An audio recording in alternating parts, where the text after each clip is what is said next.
માં પીઠળ કેવી છે? પીઠળ હુકમની હકદાર માં તું કોરટ ને કીર્તા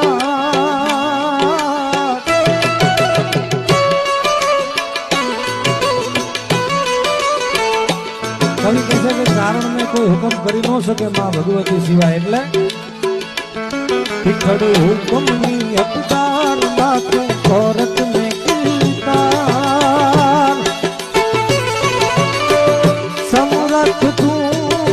સરકારી જમાના તું છો માને સમરથ તું સરકારી જમાના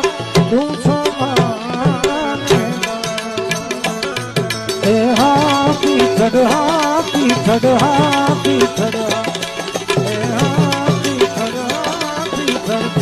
જય હો પીઠળ